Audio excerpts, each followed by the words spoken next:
Today I want to speak to you on the subject of how to support people while they grieve.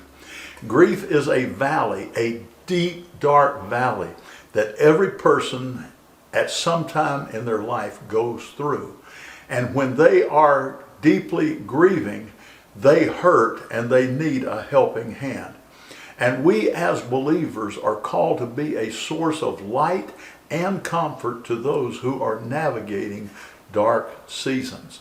A lot of times people who are grieving are given attention by their friends and their family and even those who may not know them well, but they are giving the attention, and then after just a little while they are dropped and they're left to be on their own.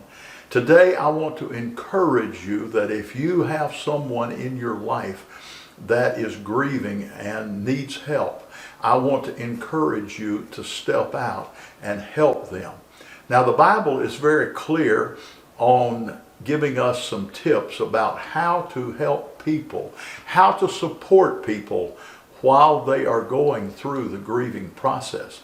And let me say this, some people grieve longer than others.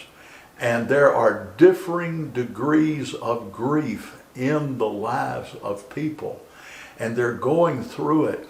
And we need to hang with them while they're going through it. Whether it be a short-term or a long-term situation, we need to be ready. So again, here are 3 biblical tips from the Bible on how we can lovingly and effectively support those who are going through a grief season. Tip number 1, we need to be present. Sometimes your presence says more than words. Romans 12 says this in verse 15, be happy with those who are happy and weep with those who weep. In other words, we are to support those who are grieving. One occasion of someone who was present for the person that was really grieving was Job's 3 friends who came from a distant place to find him and help him. And they, at first, were present. Listen to Job 2, verse 11. While 3 of Job's friends heard of the tragedy he had suffered, they got together and traveled from their homes to comfort and console him. Verse 12, when they saw Job from a distance, they scarcely recognized him. Now he had lost his family, he had lost his riches, he had lost everything, and he had had a terrible disease treat him in such a bad way that he couldn't even be recognized. Wailing loudly, they tore their robes and threw dust into the air over their heads to show their grief. Here's what they did, verse 13. Then they sat on the ground with him for 7 days and nights. No one else said a word to Job, for they saw that his grieving and suffering was too great for words. Again, Job had lost everything, children, health, wealth, and they came to be with him. And they sat with him for 7 days. This initial gesture showed deep empathy for the person's grieving. You've got to be present. And by your presence and being with them, you will let them know that you care. So here's the lesson. Before offering advice or explanations, the ministry of presence and silence is a powerful support in grief. Just you being there and showing up is a great comfort to people who are going through the grieving process.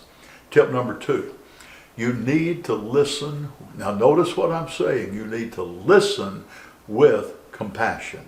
In other words, let them speak freely as they want to. Do not push people. James 1, verse 19 has some great words for us today because we break this commandment that he gives to us. Because we like to speak, we don't like to listen. But listen to his words. You must all be quick to listen, slow to speak, and slow to get angry. Now the biblical example I went and looked at and read again, and I'm going to present to you, is the women who supported Mary, the mother of Jesus, at the cross. This woman was standing at the foot of the cross in the crowd, watching her son die for the sins of humankind. This was her boy. This was her flesh of flesh. Her son, who was a great one. And she felt it deep down. She was grieving in a different way, but she was just hurting. And John 19:25 says, standing near the cross were Jesus' mother and mother's sister Mary, the wife of Clopas, and Mary Magdalene. As she stood in her unimaginable and undescribable grief watching her son die, all of these faithful women stood with her. They couldn't take away her pain, but they offered their presence and their solidarity. As one, they supported her in her moment of deepest sorrow. You know, sometimes the best way to support the grieving person or people is to stand with them in their pain, even when you don't have words or answers. That's the second tip. And so we need to stand by them for however, notice what I'm saying, for however long it takes. And then tip number 3, we need to support practically. We need to serve in small, loving ways. 1 John 3 says in verse 18, let's not merely say that we love each other. Let's show the truth by our actions.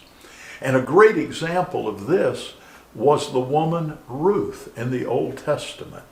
Ruth supported her mother-in-law Naomi in her grief. Ruth said this to Naomi when Naomi told her to go back to her country. She said this, don't ask me to leave you and turn back.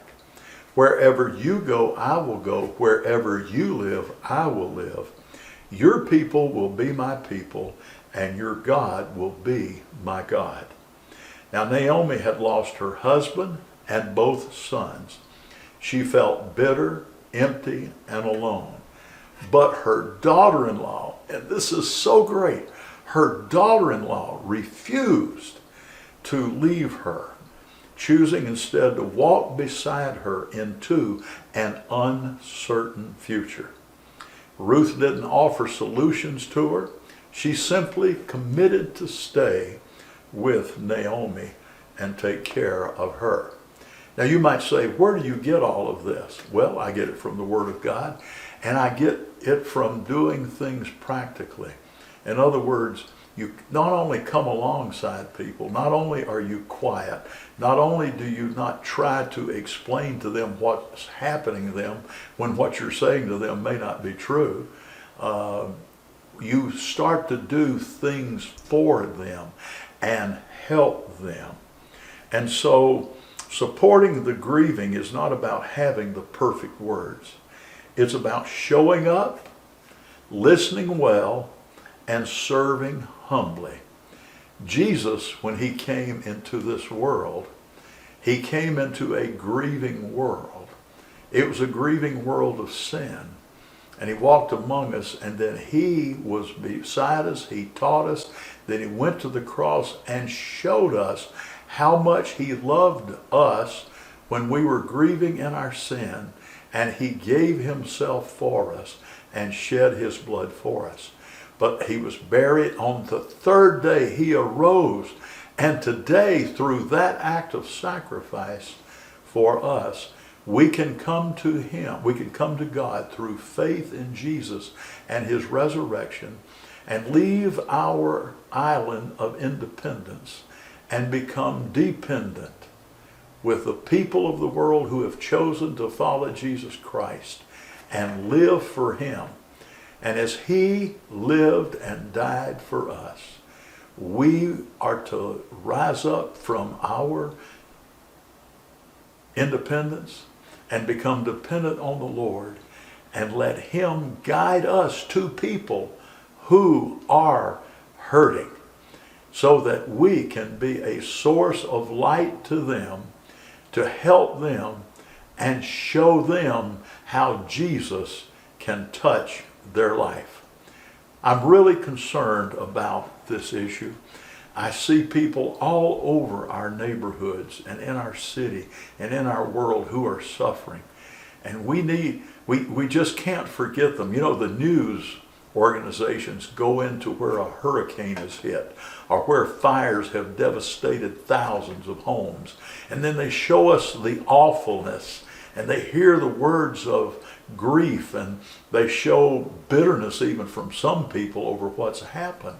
And then they take their pictures, they flash their photos and videos all over showing how the grief is, and then they leave. And we're left wondering what's happening to those people in those situations, or how can we help? Nobody is letting us know.